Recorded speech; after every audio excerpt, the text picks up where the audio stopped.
But the real Trump derangement syndrome that I see is those people who cannot break from Donald Trump after he's proven himself to be completely and totally unworthy of your support.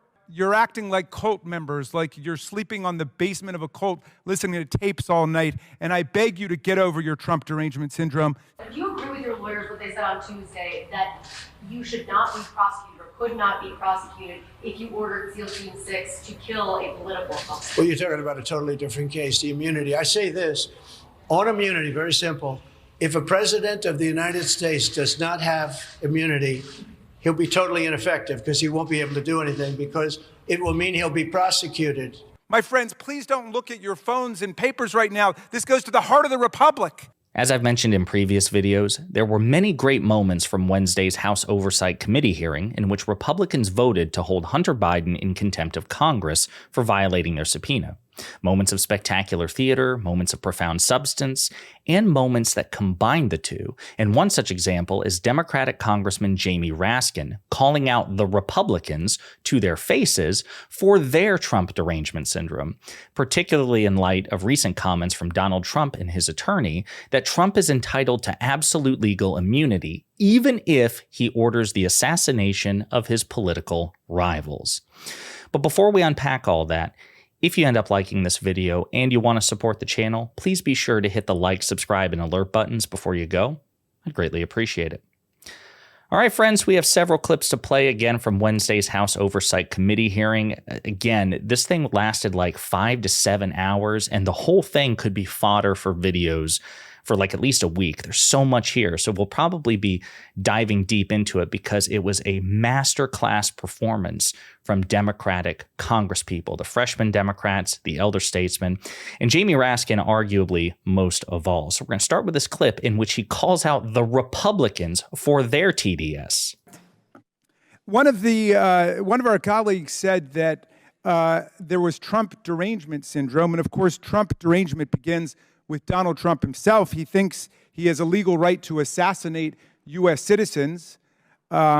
He thinks he can grab women by their genitals, although that's not the word that he used. He said that if Joe Biden is reelected president, there will be World War II. He is obviously deranged and disoriented. But the real Trump derangement syndrome that I see is those people who cannot break from Donald Trump after he's proven himself to be completely and totally unworthy of your support. Because I'm looking at talented, gifted people on the other side of the aisle, the ones who have not left Congress in frustration or because they've broken with Donald Trump and clashed with him. But I'm still looking at people who have their wits about them, I think, but you're acting like cult members, like you're sleeping on the basement of a cult, listening to tapes all night, and I beg you to get over your Trump derangement syndrome. Thank you very much for yielding. So listen, everything he said is absolutely the case. I have enormous affection for Jamie Raskin. He's a constitutional scholar. I believe he's a former professor, which is why he comes off so professorial in his conversations. Like in his tone, yes, he's frustrated, but he's almost sad, like a professor seeing, lazy students who won't apply themselves or worse, right? And actually in the conversation, in that hearing as a sidebar, I will say there were actually moments of levity, moments of sincerity in which Jamie Raskin had some sweet moments, like genuinely kind moments with some truly deranged Republicans. Like you get this vibe that there are genuine friendships here somehow, and this cultish mentality is dividing them. Now, again, Jamie Raskin makes reference to an insane argument from Donald Trump and his attorneys that Trump is entitled to absolute presidential immunity, even if he murdered his political opponents in his first term, or does so again if he's given a second term, unless, of course, he's impeached and convicted first. We'll come back to that. But Trump today, when asked, when challenged, sir, do you believe in this level of presidential immunity? Surely you disagree. He gave a very disturbing non-answer. President, do you agree with your lawyers what they said on Tuesday, that you should not be prosecuted or could not be prosecuted if you ordered SEAL Team 6 to kill a political opponent? Well, you're talking about a totally different case, the immunity. I say this, on immunity, very simple. If a president of the United States does not have immunity, he'll be totally ineffective because he won't be able to do anything because. Again, just a non-answer. He could have said, no, of course not. That's insane. There should be protections and safeguards. It shouldn't be absolute in that respect. Surely there are reasonable limits, even though I'm arguing I'm entitled to this level of immunity for my actions regarding the 2020 election. Like, there's a way to even thread that needle. But no, he goes for the full Monty, he and his attorneys. This man literally wants a blank check to be able to kill his political rivals. And at another point in the conversation, Jamie Raskin really gets fired up over it. But the lawlessness lasted up until yesterday, when Donald Trump's lawyer got up before the D.C. Circuit Court of Appeals and asserted that President Trump, or any other president for that matter, has a right to order assassinations of his political opponents and not be prosecuted for it unless he's impeached and convicted first, which is completely at odds with the text of the Constitution, the history of the Constitution. But he asserted a right to assassinate other citizens unless first he's impeached or convicted, which means all you got to do is kill your political opponents and then kill enough of your political opponents in the House and Senate to keep yourself from being impeached or convicted.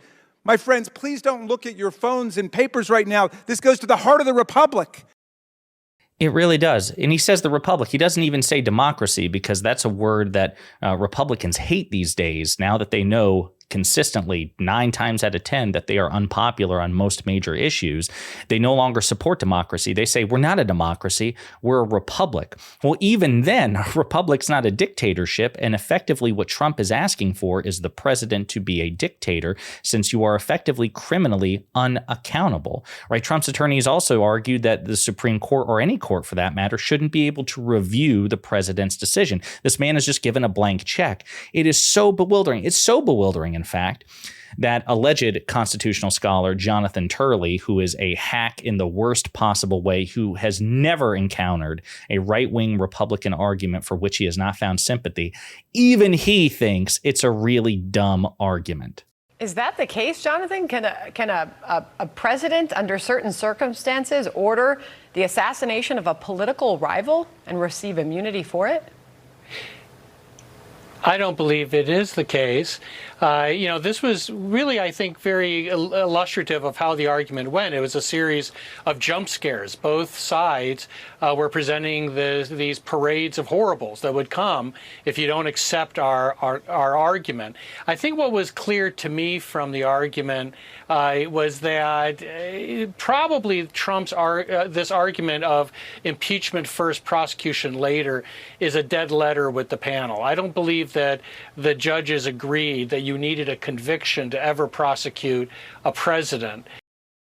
And I don't think the Supreme Court, even this far-right Supreme Court, is going to support that either, because that would give extraordinary, like, the president is already exceptionally powerful, and there are already exceptional accommodations made to sitting presidents. You really want to give them a blank check?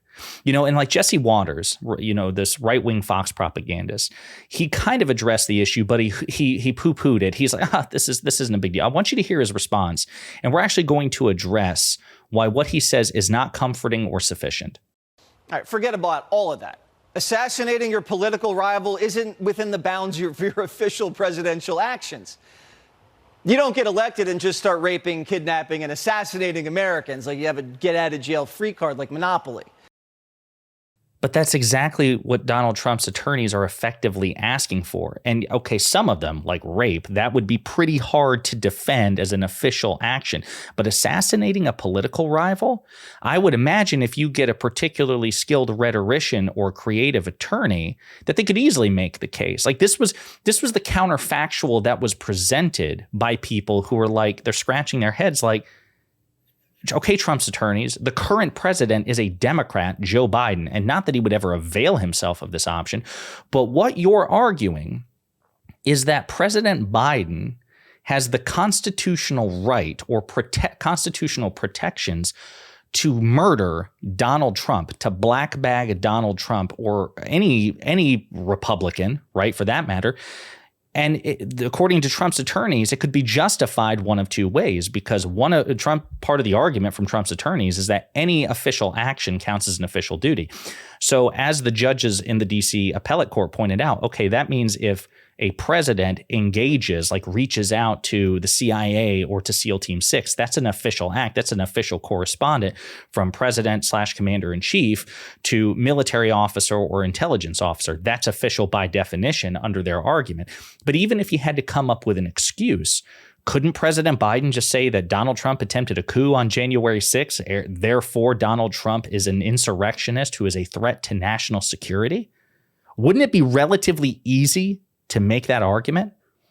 And then, as Jamie Raskin and others pointed out, let's assume that the rest of the world finds out about that potential criminal act before the president leaves office. Well, if a president is particularly murderous and they want to avoid impeachment and conviction, since that's the one caveat that Trump's attorneys offer now selectively, then he could theoretically just murder or black bag a sufficient number of lawmakers to keep himself either from being impeached or convicted or both. And that's assuming we find out about the wrongdoing in the first place, because according to Trump's attorneys in the past, during his second impeachment, they argued that you can't impeach former presidents. So what if we don't find out about the crime until after that president leaves office? What about that? The whole argument is just objectively bad. And yet, 1/3 of the country seems to support it, which is about 1/3 too high. And the Republican Party writ large, these elected officials, are not condemning it. Whereas they would be rioting in the streets if an attorney for President Biden or President Obama or President Clinton or any Democrat had ever made such an argument. And by the way, probably the rest of us would too. I don't want a Democratic president to have that power, or a Republican president. No president should.